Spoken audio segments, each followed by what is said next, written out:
Welcome to Choice Classic Radio, where we bring to you the greatest old-time radio shows. Like us on Facebook, subscribe to us on YouTube, and thank you for donating at choiceclassicradio.com.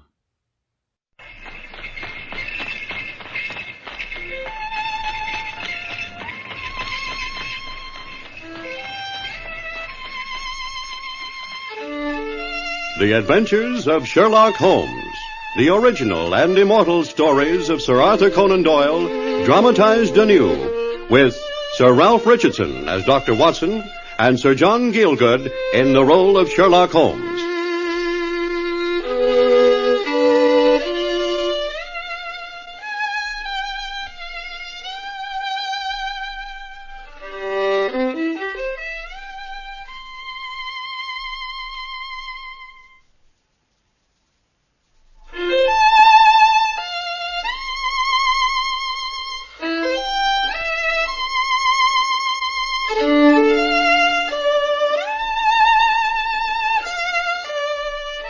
In the third week of November, in the year 1895, a dense yellow fog settled down upon London. From the Monday to the Thursday, I doubt if it was ever possible to see the opposite houses from our window in Baker Street. The first of these 3 days, Sherlock Holmes spent in music, and in cross-indexing his huge book of criminal references.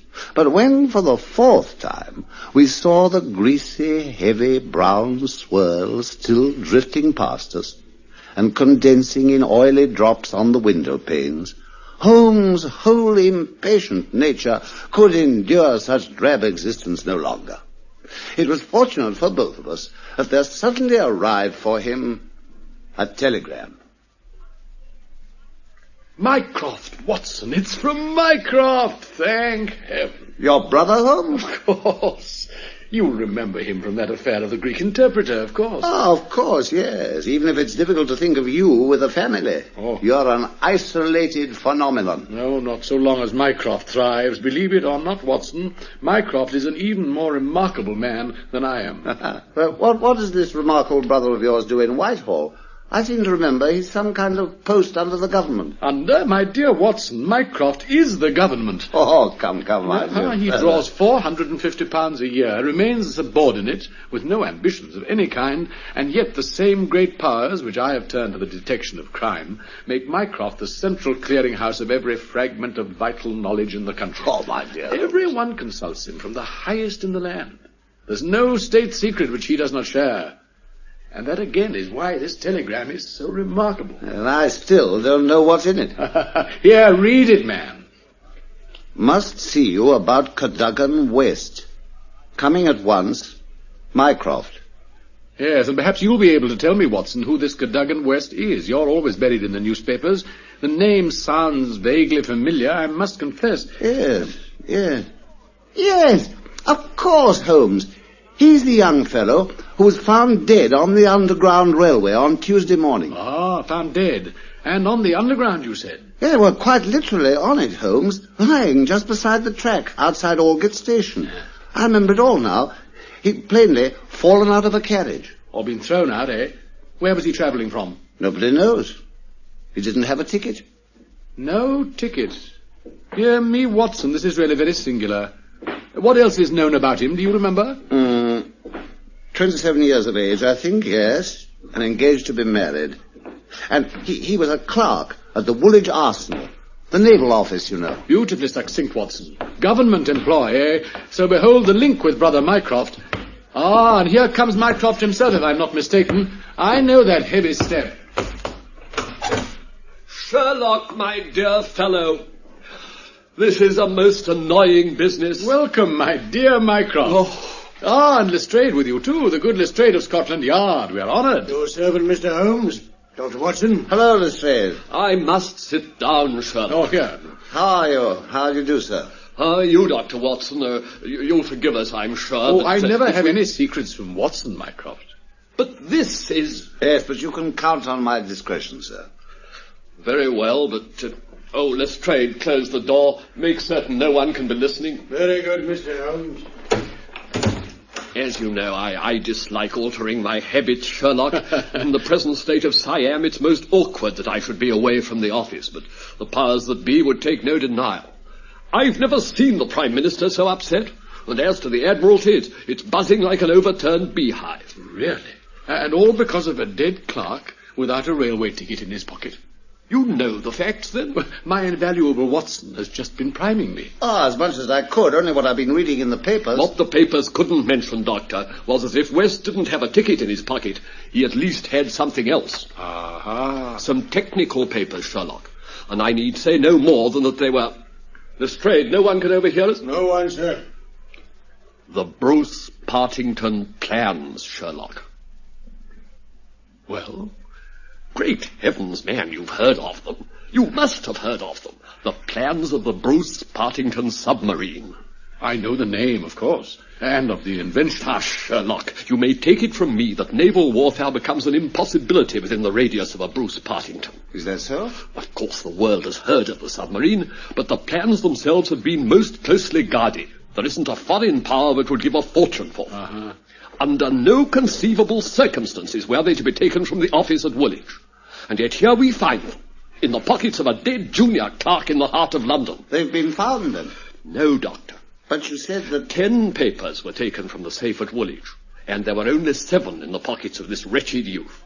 The 3 most essential are gone. Stolen, vanished. Sherlock, you must drop everything to find them. Indeed, but I may be busy, Mycroft. Oh, never mind your petty puzzles of the police court. This is vital, international. Then why don't you solve it yourself? You can see as far as I can. It's a question of getting details. Give me your details and I'll solve you anything from an armchair. But to run here and there and to cross-question railway guards and to lie on my face with a lens to my eye, you know my methods, Sherlock. No, you're the fellow, the only one in the world. If you've a fancy to see your name in the next honours list... Oh, really, Mycroft, I play the game for the game's own sake, and on those terms only. Well? I'll do what I can. Thank heaven. Doctor, if you would be good enough to pass over the whiskey and soda... Certainly, of course. Ah, thank you. Now, Sherlock, the facts.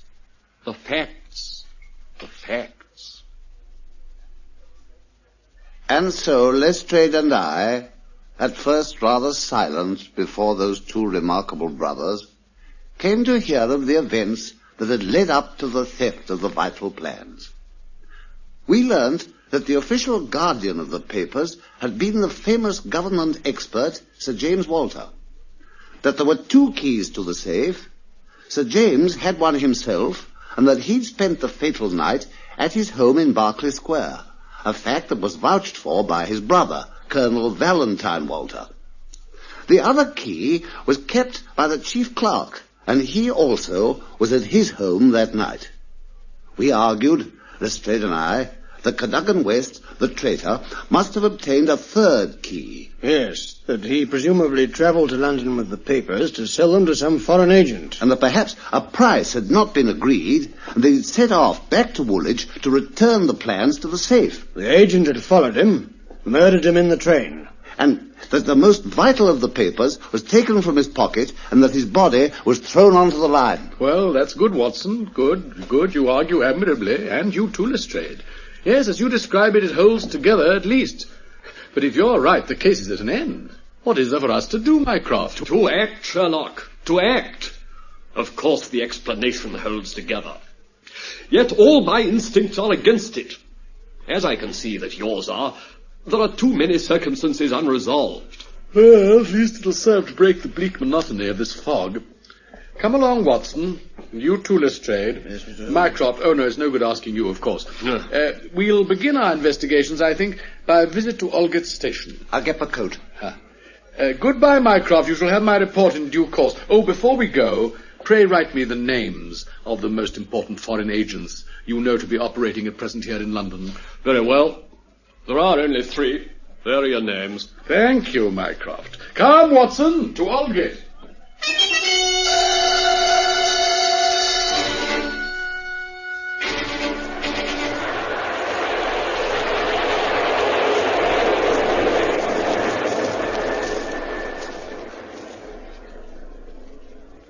So then. Fortunately, the fog has lifted a little at last. This is the spot, Lestrade. It is, Mr. Holmes. That's where the young fellow's body lay. Just there beside the track, where it comes out of the tunnel. Ah, yes, interesting. Most interesting. Do you notice the presence of anything, Watson? No. Nothing. Nothing at all, Holmes. Well, shall I put it then, the absence of anything? There.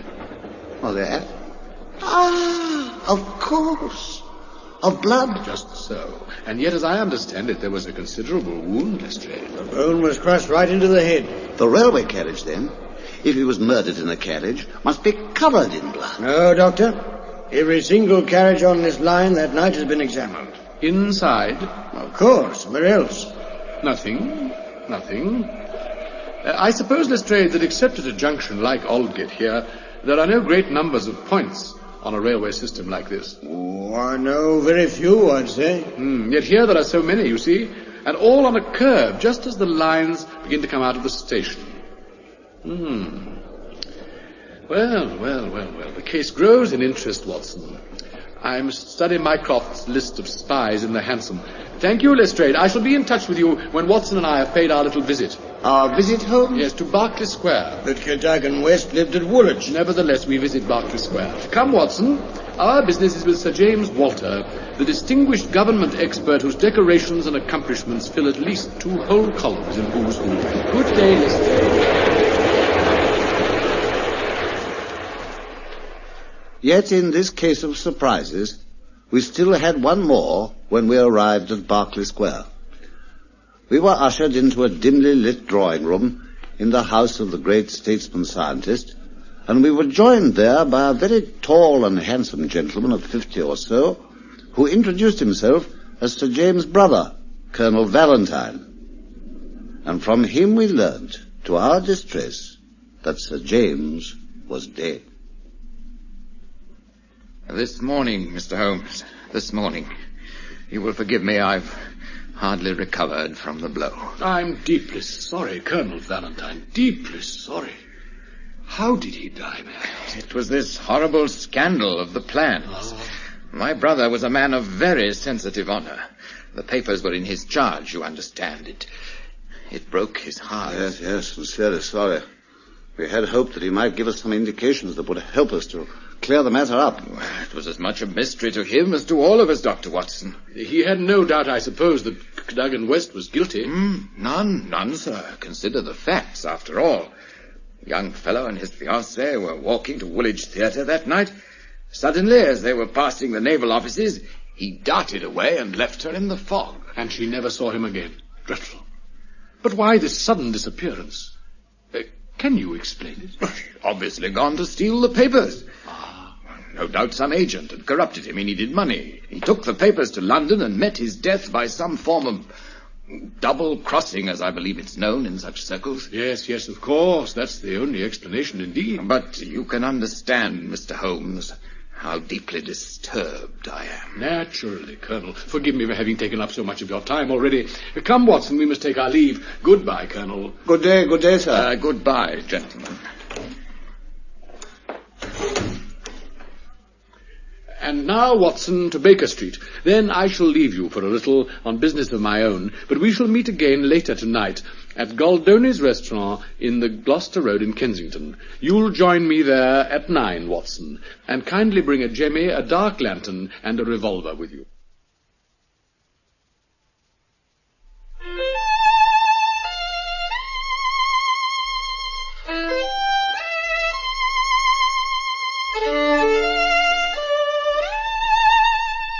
It had to be. Once more, Sherlock Holmes was at his most mysterious.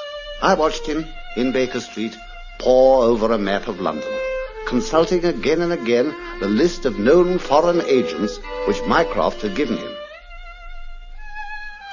There are numerous small fry, but only 3 key men worth considering in connection with the sale of the plans to a foreign power. Adolph Meyer in Westminster, Louis La Rothiere in Notting Hill, and Hugo Oberstein of Caulfield Gardens, Kensington. Yet how could Holmes tell which of the 3 was most likely? In the late afternoon, he went out. The fog was still persistent, although less heavy than in the morning, and just before 9, I made my own way through it, wrapped heavily in a bulging overcoat, and so met him, as arranged, in Goldoni's restaurant, where he'd just finished dinner.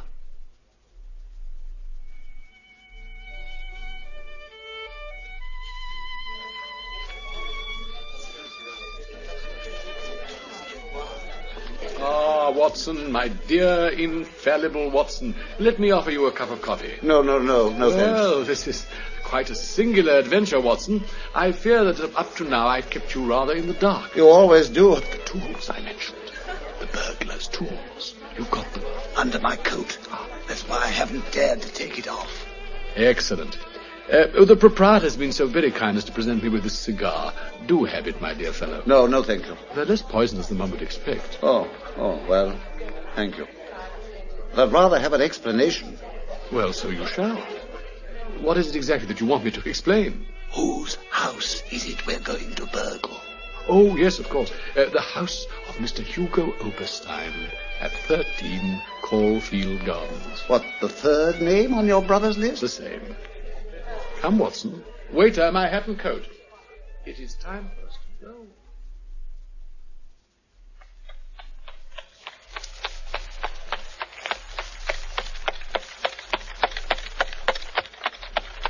But how do you know that Oberstein's the one? There were 3 names on the list. By the fact that there was no blood beside the railway line at Aldgate Station or in any of the railway carriages of the trains that night. But, my dear Holmes... Come, it isn't such a mystery. Quite elementary, in fact. It all hinges on the fact that this young man had no ticket in his pocket. Meaning simply that he must have lost it once he was in the train. Meaning that he was never in the train at all. Good heavens. But consider, Watson, is it a coincidence that the body is found at the very point where the train pitches and sways as it comes round a curve over the railway points? The body was on the roof, Watson. The roof. The roof? Of course. He had met his death elsewhere, and then the body was laid on the roof of a carriage, and it rolled off onto the line at Aldgate just as the train swung round. There was no blood, of course, because the murder had been done elsewhere. Couldn't he have been dropped from a bridge? Impossible. The carriage roofs are slightly rounded. He was placed. Placed? Placed? But how? And where? Barely 100 yards from where we are now. Huh? It's a simple matter of consulting a map of London, my dear fellow, as I did, and I found that of the addresses given to us by Mycroft, the only one adjacent to this particular branch of the Aldgate line is number 13 Caulfield Gardens. Oberstein's house. Oh, splendid, Holmes, splendid. You've never risen to a greater height. Thank you, my dear fellow. And here, if I'm not mistaken, is the house itself. I've been able to ascertain that Oberstein left hastily for the continent yesterday afternoon. So we plainly cannot call upon him in the ordinary way, and so we shall burgle his empty house for evidence. There seems to be nobody in sight. Are you quite ready, Watson? Yes. It's not the first time that we've gone housebreaking, is it? We're almost experts. Remember the Milverton case, Holmes?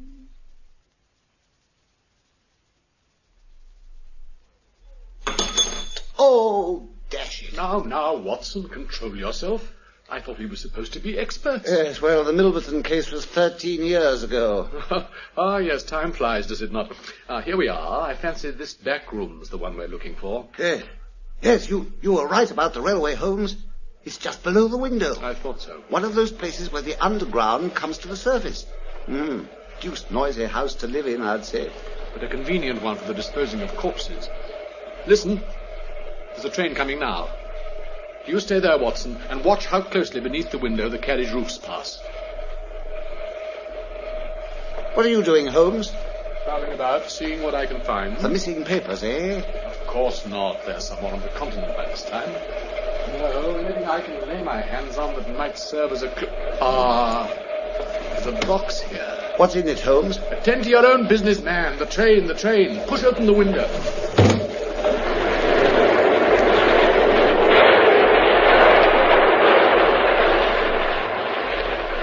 Only a few feet, Holmes. A few feet below us. Just so. And given the fact that a train pulled up outside there that night, as I've checked they sometimes do, because of an intersection beyond the tunnel. The thing's simplicity itself. And look, Holmes. Here are bloodstains on the sill.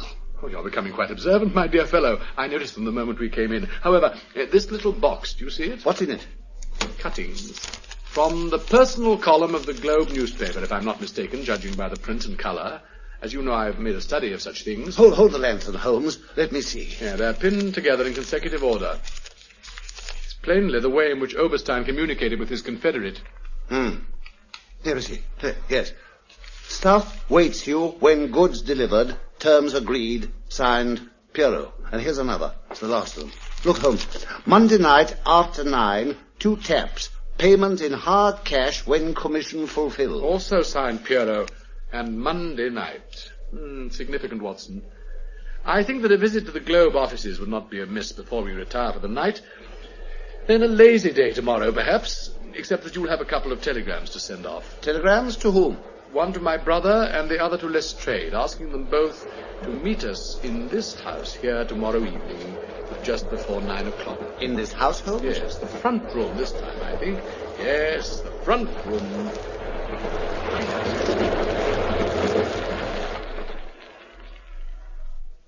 What I don't understand is why you brought us here to Kensington at this time of night, Mr. Holmes. To show you the thief, Mycroft. Have you seen the latest message from Pierrot? Show him this morning's newspaper, Watson. Yes. There you are. Tonight, same hour, same place, 2 taps. Your own safety at stake. My dear Sherlock, if he answers that, we've got him. That's exactly what I thought myself when I put it in. Unless it was Cadogan West after all, of course, in which case he can't come. Oh, I fancy it wasn't West. No young man would think to leave his fiancée alone in a foggy street while he rushed off to commit a daring robbery. He'd planned more carefully so as to be alone at the time. No. No, wait, Holmes, wait. Footsteps. Someone's coming to the front door. Excellent. Do you 3 hide behind this inner one, whilst I go and let him in.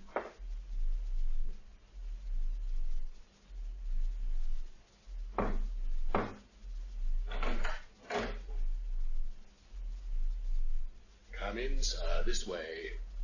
You're expected. Now, Watson, on him! Lestrade, that's your man! Got him, Mr. Holmes! Got him! What's this? What's this, I say? Colonel Walter. Colonel Valentine Walter. The same. I wasn't quite sure till now if he was the bird we were looking for. Well, Mycroft? Sir James's brother. I should have known. I demand an explanation. I came here to visit Mr. Oberstein. Of course you did. And we know why, sir. We know everything. How any English gentleman could behave in such a manner is beyond my comprehension. Oh, it's true. Before heaven, it's true. Don't think I haven't hated myself every minute of it. Thank heavens it's over at last. Colonel Walter, you must have taken an impression of your brother's key. Yes. I was in need of cash. I'd been gambling. I knew I could get money from Oberstein. I went to the Woolwich office that night and Yes, and young West must have seen you and recognized you in the fog as he passed there with his fiancée. Yes. He'd been suspicious of you for some time. He left his private concerns and followed you like the good citizen he was. And then I suppose he saw you steal the papers and he came after you to this house and to his death. Oh, before heaven, I didn't kill him, gentlemen. It was Oberstein when he rushed to the door and demanded what we were going to do with the plans. Yes, but you helped to lay him on the roof of the train when it stopped outside. Yes, I helped. Oberstein made me. Why did you put the 7 papers in his pocket? To divert suspicion. To make everyone think it was West who was the thief. Oberstein kept the important ones, the only ones he needed. Your brother, Sir James Walter, suspected you too. It was that killed him. Yes, he suspected too. He saw me with his keys one day. Now, you have an address for Oberstein on the continent, I presume. Yes. You'll write to him then. You'll tell him that you have discovered an important detail missing from the plans he has. You'll say that you can't leave the country yourself, so that he must come back to you. You'll meet him, say, in the smoking room at the Charing Cross Hotel at noon on Saturday next. Will that serve, Mycroft? Quite admirably, Sherlock. I could hardly have conceived it better myself. I'll be very surprised indeed if it doesn't fetch our man. And it did. It's a matter of history now how Oberstein came to the lure and was safely engulfed for 15 years in a British prison. In his trunk were the vital papers, which he put up for auction in all the naval centers of Europe. As to Holmes, I learned not long afterwards that he spent a day at Windsor, whence he returned with a remarkably fine emerald tie-pin. He told me that it was a present from a gracious lady in whose interests he'd carried out a small commission. Then, as he played his violin that evening, his eyes traveled slowly from the pin, where it lay on the table, to those famous revolver practice marks he once had made on the wall of our sitting room, spelling out V.R. And it required no great effort of his own deductive methods for me to guess the lady's august name, and to reflect that the emerald pin would forever recall to my friend's memory the notable adventure of the Bruce Partington plan.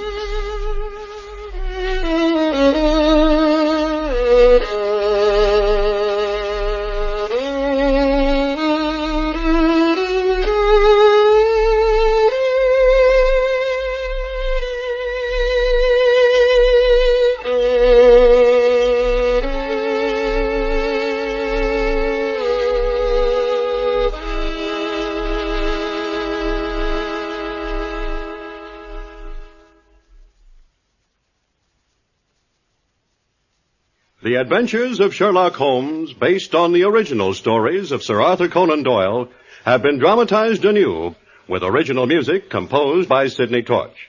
Sir Ralph Richardson played the part of Dr. Watson, and Sir John Gielgud that of Sherlock Holmes. The program was produced by Harry Allen Towers.